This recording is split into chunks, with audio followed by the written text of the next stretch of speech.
आज के इस घंटे में आप सभी बच्चों का हार्दिक अभिनंदन है, हार्दिक स्वागत है।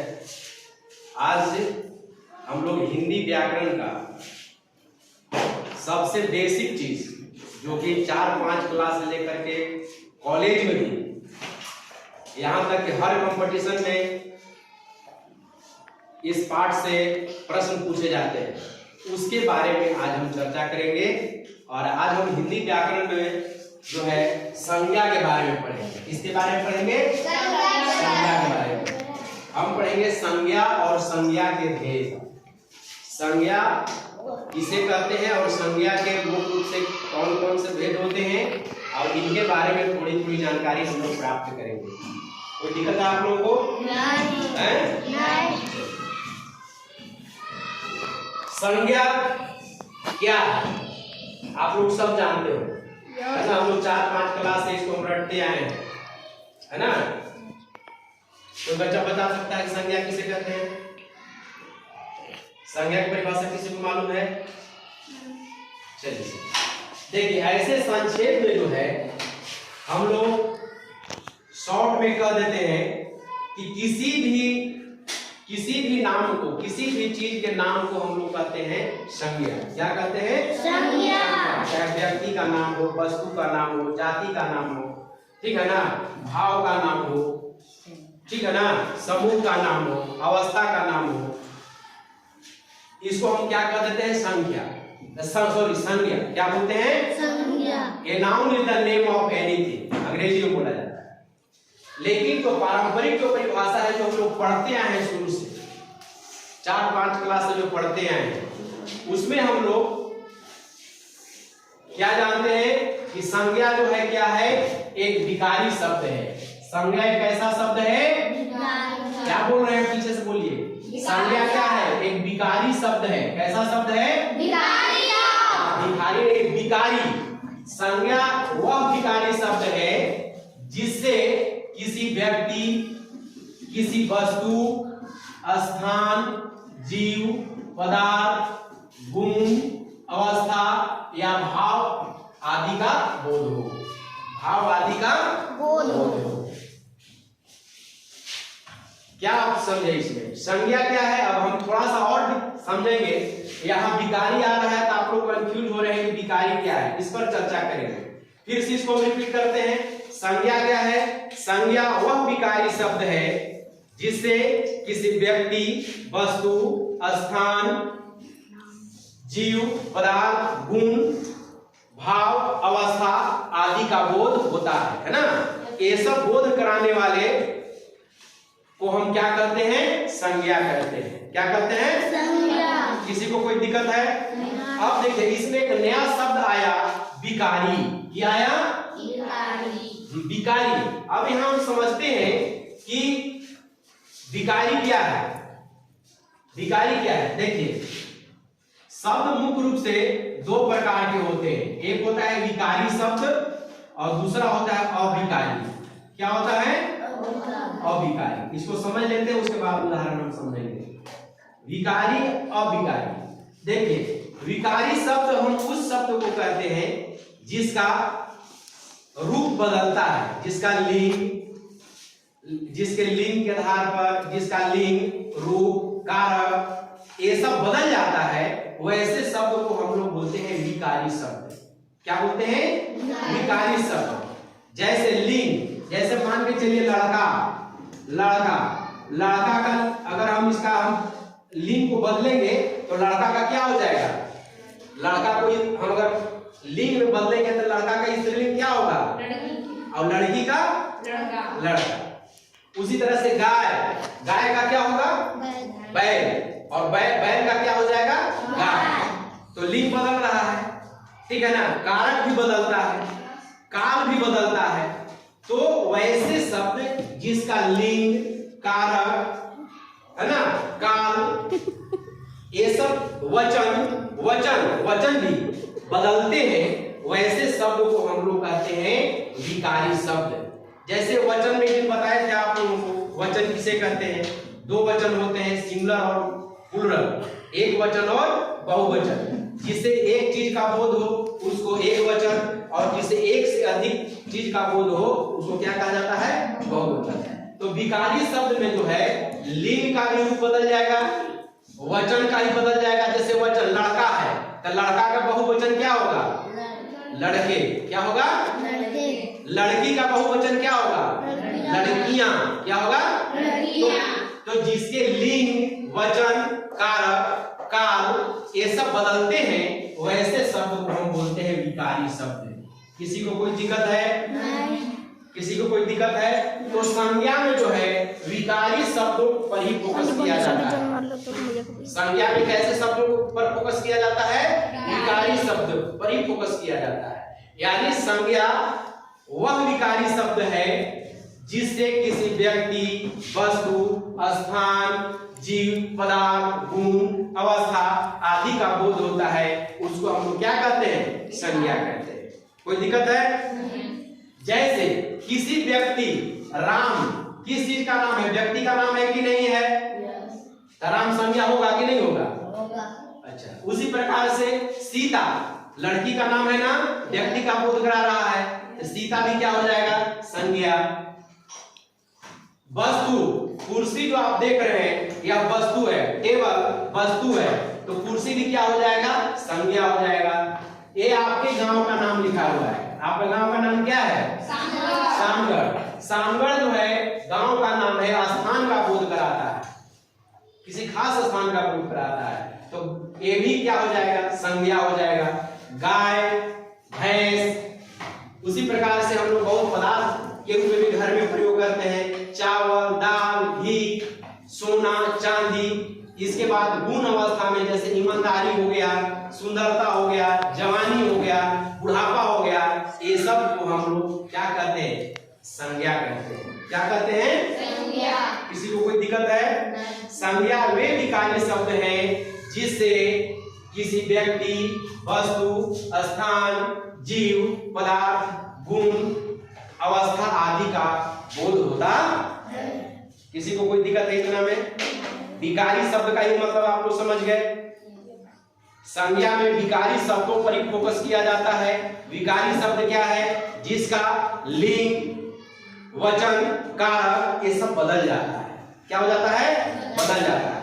और जिसका लिंग, कारक, वचन होता ही नहीं है और नहीं बदलता, यथावत रहता है, उसको हम लोग अविकारी शब्द कहते हैं। जैसे आज, आज, कल, ठीक है, लेकिन, लेकिन, किंतु, किंतु, ये सब का आप जहां भी आप प्रयोग कीजिएगा ये सब एज यूजुअल प्रयोग होगी। इसका रूप कभी बदलेगा? आज का प्लूरल होगा क्या? नहीं होगा। ये सब यथावत हर जगह प्रयोग होते हैं इंग्लिश। तो जो अगर यथावत रूप से अगर प्रयोग होते हैं वैसे शब्द को हम अविकारी कहते हैं। वैसे शब्द जिसका लिंग, वचन, कारक, काल ये सब बदल जाते हैं उसको विकारी शब्द कहते हैं। और संज्ञा में सिर्फ विकारी शब्दों पर ही फोकस किया जाता है, ध्यान दिया जाता है। इतना तक किसी को कोई दिक्कत है? आ गया समझ में? अब हम लोग जो है थोड़ा सा हम संज्ञा के भेद के बारे में चर्चा करेंगे। देखिए, संज्ञा के हम लोग बहुत पहले से सुनते आए हैं, नो डाउट। संज्ञा के मुख्य रूप से कितने? 5 भेद होते हैं। कितने भेद होते हैं? 5 भेद होते हैं। आप लोग जानते हैं कि नहीं जानते हैं? जानते ही होंगे। तो हम लोग लिख देते हैं थोड़ा सा। संज्ञा का जो पहला भेद होता है कौन होता है? व्यक्तिवाचक। व्यक्तिवाचक, व्यक्तिवाचक संज्ञा, ठीक है। दूसरा कौन होता है? जातिवाचक संज्ञा। वेरी गुड, जातिवाचक संज्ञा। तीसरा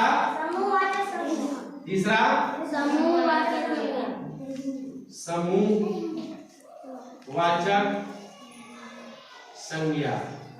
चौथा बेटा द्रव्यवाचक। द्रव्यवाचक संज्ञा। और पांचवा कौन है बेटा? भाववाचक संज्ञा। भाववाचक संज्ञा।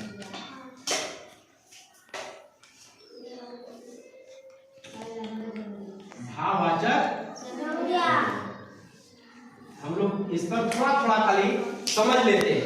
व्यक्तिवाचक संज्ञा किसको बोलेंगे, जातिवाचक संज्ञा किसे बोलेंगे, समूहवाचक किसको बोलेंगे, द्रव्यवाचक किसको बोलेंगे और भाववाचक किसे बोलेंगे। और उदाहरण से हम इसको कैसे डिफरेंशिएट कर पाएंगे, कैसे पहचान पाएंगे कि कौन जो है व्यक्तिवाचक संज्ञा का उदाहरण है, कौन जातिवाचक संज्ञा का उदाहरण है, कौन समूहवाचक का है, कौन द्रव्यवाचक का है और कौन भाववाचक का संज्ञा का उदाहरण है। एक्चुअली परीक्षा में जो है पूछा जाता है कि गंगा जो है कौन सी संज्ञा है, मोहन कौन सी संज्ञा है, भीड़ कौन सी संज्ञा है, जवानी कौन सी संज्ञा है, सुंदरता कौन सी संज्ञा है। ये सब बड़े बड़े कंपटीशन में पूछा जाता है और इसमें भी जो है कंपटीशन में भी जो है बच्चे गलती कर देते हैं। उस गलती से हम लोग अभी सावधान हो जाए, गलती ना करें, उसके लिए हम लोग थोड़ा सा समझते हैं। ध्यान दो है लड़की, इधर ध्यान दो। पहला जो है उसको बोलते हैं व्यक्तिवाचक संज्ञा। क्या बोलते हैं, व्यक्तिवाचक संज्ञा। व्यक्तिवाचक संज्ञा किसको बोलते हैं, वह संज्ञा यानी जिस संज्ञा से किसी खास कहो या विशेष कहो, खास या विशेष,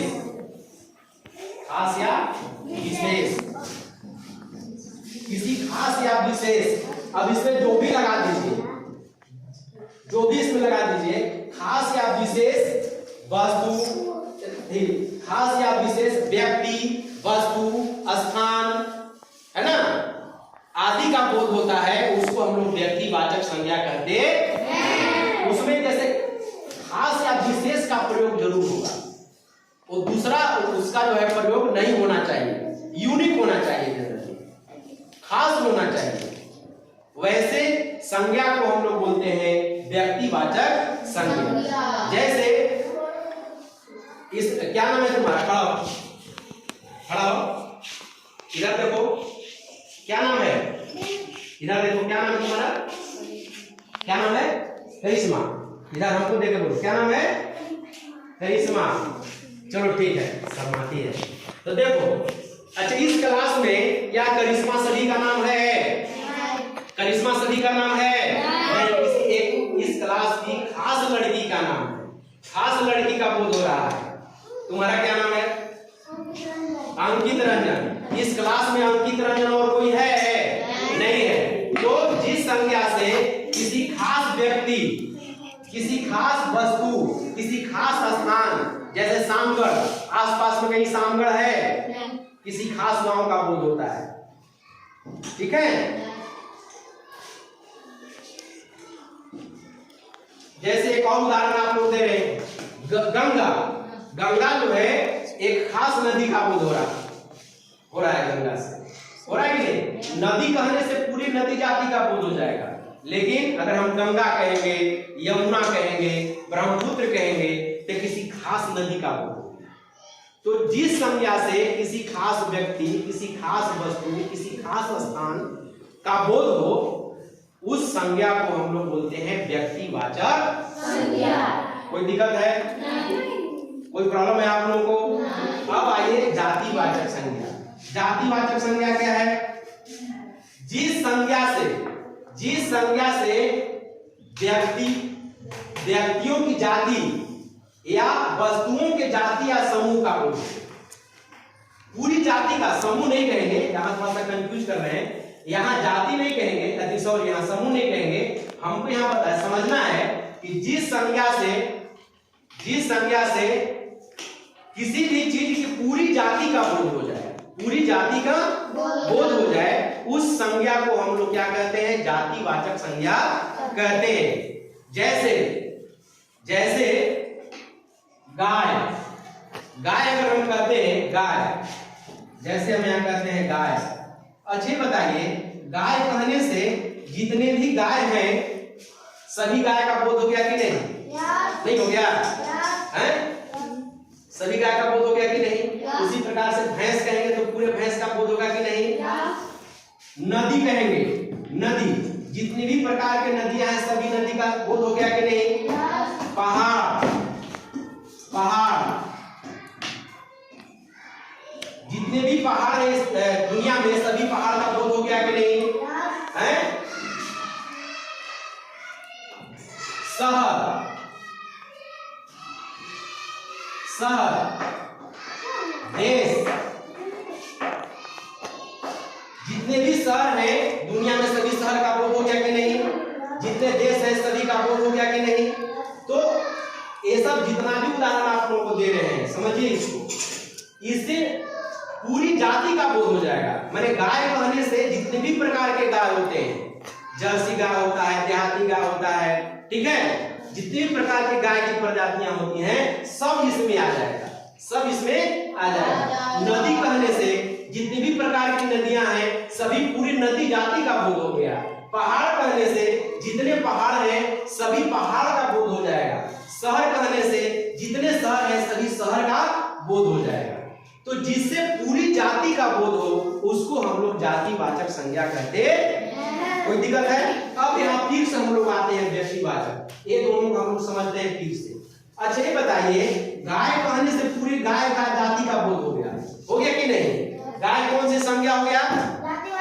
लेकिन अगर हमें कह दे जर्सी गाय, गाय है लेकिन कौन सी गाय है? जर्सी गाय है, तो खास गाय का बोध हो गया। तो अगर हम जर्सी गाय कह देंगे तो अब व्यक्तिवाचक संज्ञा हो जाएगा। कोई दिक्कत है किसी को? नहीं। उसी प्रकार से नदी, नदी कहने से जो है पूरी नदी का जाति का बोध हो गया। लेकिन आप कोई भी नदी का नाम ले लीजिए, अमानत हो गया, दिंदोई हो गया, गंगा हो गया, यमुना हो गया, तो खास नदी का बोध हो गया। तो जब नदी का हम नाम लिखेंगे अलग अलग तो वह जो है व्यक्तिवाचक संज्ञा हो जाएगा। कौन सी संज्ञा हो जाएगा? नदी कहेंगे तो जातिवाचक, लेकिन नदी का अगर नाम बताएंगे तो कौन सी संज्ञा हो जाएगा? व्यक्तिवाचक। पहाड़ कहने से पूरे पहाड़ का बोध हो गया, ये आपका जातिवाचक हो गया। लेकिन जब हम पहाड़ का नाम बताएंगे, हिमालय पहाड़, ठीक है, तो जब नाम बता देंगे खास पहाड़ का बोध होगा तो वह कौन सी संज्ञा हो जाएगा? व्यक्तिवाचक। शहर कहने से सभी शहर का बोध होगा, लेकिन हम कह देंगे डाल्टनगंज, पटना, रांची, किसी खास शहर का जब बोध हो जाएगा उसको हम व्यक्तिवाचक संज्ञा कहेंगे। किसी को कोई दिक्कत है? अगर आएगा उदाहरण छांटने के लिए कि व्यक्तिवाचक को पहचानिए या जातिवाचक को पहचानिए, तो आप लोगों को कोई दिक्कत होगा? नहीं। अगर खास नाम होगा उसका तो व्यक्तिवाचक, और अगर पूरी जाति का अगर बोध कराएगा तो हम जातिवाचक कहेंगे। कोई दिक्कत है? चलिए तीसरा है समूहवाचक संज्ञा। समूहवाचक संज्ञा किसको बोलते हैं? समूह का मतलब होता है ग्रुप, समूह का जिसे बोध हो। जिस संज्ञा से व्यक्ति या वस्तुओं के समूह का बोध हो। किस चीज का बोध हो? समूह का। समूह माने एक से अधिक संख्याओं का बोध हो जाए उसको एक ही साथ, तो उसको हम लोग बोलेंगे समूहवाचक संज्ञा। जिस संज्ञा से व्यक्ति के समूह या वस्तुओं के समूह का बोध हो उसको हम लोग बोलेंगे समूहवाचक संज्ञा। जैसे भीड़, अच्छे बताइए, भीड़ में कोई एक आदमी रहता है कि बहुत सारे लोग रहते हैं? कौन सी संज्ञा होगा? बाजार। अच्छे बताइए, बाजार एक आदमी से लग जाएगा जी? नहीं। तो बाजार कौन सा संज्ञा हो जाएगा? उसी प्रकार से वर्ग, अभी आप वर्ग में बैठे हुए कि नहीं? वर्ग जो है आपका जो है वर्ग में सारे बच्चे आ जाएंगे, समूह का बोध हो रहा है कि नहीं? कौन सी संज्ञा हो जाएगा? इसी प्रकार से सेना में एक आदमी से सेना चलेगा तो बहुत सारे ग्रुप होता है ना, तो सेना कौन सी संज्ञा हो जाएगा? किसी को कोई दिक्कत है? जिस संज्ञा से व्यक्ति या वस्तुओं के पूरे समूह का बोध हो जाए ना, तो उसको हम लोग बोलेंगे समूहवाचक संज्ञा। कोई दिक्कत है किसी को इतना समझने में? अब आइए द्रव्यवाचक संज्ञा। द्रव्यवाचक संज्ञा किसको बोलते हैं? देखो, द्रव्य का मतलब हम लोग देहात में समझते हैं, द्रव्य माने लोग का देता है सोना, चांदी, रुपया, पैसा, नहीं कहते? पंडित जी बोलते हैं शादी ब्याह में द्रव्य कुछ दान करूं, कहते हैं कि नहीं? अन्न दान करूं, बोलते जजमान अन्न दान करूं, है ना? द्रव्य दान करूं, तो द्रव्य में क्या आ जाता है? सोना, चांदी, है ना, रुपया, पैसा, ठीक है। अब पदार्थ का ही बोध होता है इसमें, चावल, दाल, घी, है ना, तेल, ये सब जो है द्रव्य का बोध होगा। इसके अलावा धातु भी, सोना, चांदी, लोहा, ये सब जो है द्रव्यवाचक संज्ञा में आते हैं। इसमें किसी को कोई दिक्कत है? द्रव्य में जैसे रुपया, पैसा, ये तो एक में आ जाएगा, ठीक है। सोना, चांदी, चावल, दाल, घी, तेल, ये सब जो है द्रव्यवाचक संज्ञा में। जितने प्रकार के पदार्थ आप लोग जानते हैं, जो हम लोग घरों में प्राय आप लोग देखते होंगे, चावल, दाल, घी, तेल, ठीक है, रुपया, पैसा, सोना, चांदी, लोहा, ठीक है, इसको हम लोग बोलते हैं द्रव्यवाचक संज्ञा। पहचानने में कोई दिक्कत होगा आप लोगों को? अब ये वो चीज थोड़ा सा कंफ्यूज करता है इसमें, भाववाचक संज्ञा। भाववाचक संज्ञा किसको बोलते हैं? देखिए, जिस संज्ञा से भाव माने, जैसे मान के चलिए अगर कोई आदमी अगर उदास है ऐसे, तो हम लोग समझ लेते हैं कि यह आदमी उदास है। अगर प्रसन्न है, अगर उसके चेहरे पर मुस्कुराहट है ना, तो हम लोग समझ लेते हैं कि यह आदमी जो है खुश है। तो जिस संज्ञा से भाव, अवस्था, गुण आदि का बोध होता है, उसको हम लोग बोलते हैं भाववाचक संज्ञा। जैसे कहते हैं कि यह लड़की जो है बहुत सुंदर है, खूबसूरत है, तो सुंदर या सुंदरता हम लोग कहते हैं ना कि सुंदर चीज हर कोई देखना चाहता है कि नहीं देखना चाहता। तो यह क्या हुआ, कौन सा संज्ञा हो जाएगा? भाववाचक संज्ञा। इसके अलावा और हम जैसे उदाहरण दे रहे हैं आपका, हाँ, प्रेम हो गया, खुशी हो गया, ठीक है, प्रेम, प्रेम, खुशी, सुख,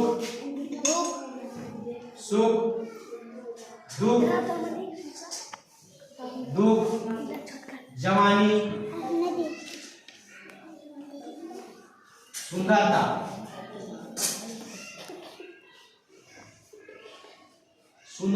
या गुण में जैसे ईमानदारी, हम लोग कहते हैं कि ईमानदार होना चाहिए, है ना। मोहन एक ईमानदार लड़का है ना, यह जो है नेक आदमी है, ठीक है। तो ईमानदार, नेक, है ना, ठीक है ना। तो ये सब जो है जिस संज्ञा से, है ना, इन सभी चीजों का बोध होता है, ठीक है, उस संज्ञा को हम लोग भाववाचक संज्ञा कहते हैं। यही हुआ संज्ञा और संज्ञा के भेद। आप लोग उदाहरण के रूप में जो है परीक्षा में यही पूछता है। अब कंफ्यूज जनरली ज्यादातर लोग होते हैं व्यक्तिवाचक में और जातिवाचक में और भाववाचक, इसी में लोग ज्यादा गलती करते हैं। इसी में पूछ देता है कि अब कौन सी संज्ञा है, लोग गड़बड़ा जाते हैं। जैसे मान के चलिए फिर से आपका टेस्ट ले रहे हैं, जैसे लड़का कहने से पूरे लड़का जाति का बोध हो गया, लेकिन लड़का में अगर किसी एक का नाम अगर बोध कराएंगे, मोहन, अंकित, राकेश, तो खास व्यक्ति का बोध हो गया, ठीक है, तो कौन सी संज्ञा हो जाएगा? व्यक्तिवाचक संज्ञा। और लड़का अगर कहेंगे तो जातिवाचक संज्ञा। उसी तरह से गाय कहेंगे तो जातिवाचक संज्ञा, और गाय का अगर नाम धर देंगे, काली गाय, ठीक है, जर्सी गाय, तो अगर उसमें कुछ खास चीज अगर जोड़ देंगे तो व्यक्तिवाचक हो जाएगा, ठीक है। पहाड़, जितने पहाड़ है उसमें पहाड़ जाति का बोध होगा, लेकिन अगर उसका नाम धर देंगे, खास पहाड़ का नाम हिमालय, तो क्या हो जाएगा? व्यक्तिवाचक संज्ञा। अब आप लोग इसको पहचानने में कहीं कोई दिक्कत है? चलिए, ये दोनों हो गया।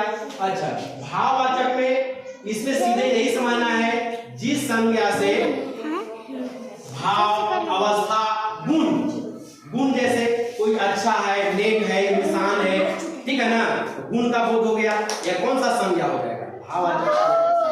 अवस्था, जवानी, बुढ़ापा, बचपन, अवस्था का बोध हो गया, कौन सी संज्ञा होगा? भाववाचक संज्ञा होगा। इसके अलावा इसके अलावे और इसमें क्या बताया आप लोगों को, प्रेम, खुशी, सुख, दुख, ये सब जो हम लोग प्रयोग करते हैं, ये सब को हम लोग भाववाचक संज्ञा की श्रेणी में इसको रखते हैं। कोई दिक्कत है? आप लोग समझ गए? आज हम आप लोगों को बताए संज्ञा किसे कहते हैं। इसमें एक वर्ड आया था विकारी शब्द और अविकारी शब्द। आप लोगों को बताए कि विकारी शब्द उन शब्दों को कहते हैं जिसका लिंग, वचन, कारक बदलता है, आवश्यकता के अनुसार बदल जाता है ना। और अविकारी शब्द उस शब्द को बोलते हैं जिसका कोई रूप बदलता नहीं है, यथावत रहता है। फिर आप लोगों को हम बताए कि संज्ञा किसे कहते हैं, बताए संज्ञा के भेद, बताए कि संज्ञा के 5 भेद होते हैं, व्यक्तिवाचक, जातिवाचक, समूहवाचक, द्रव्यवाचक और इसको कैसे हम पहचान लेंगे उसका तरीका आप लोगों को बताए। कोई दिक्कत आप लोगों को? समझ गए? अगले दिन हम इसके बारे में आप लोगों को हम टेस्ट लेंगे, आप लोगों को तैयार होकर के आना होगा। ठीक है?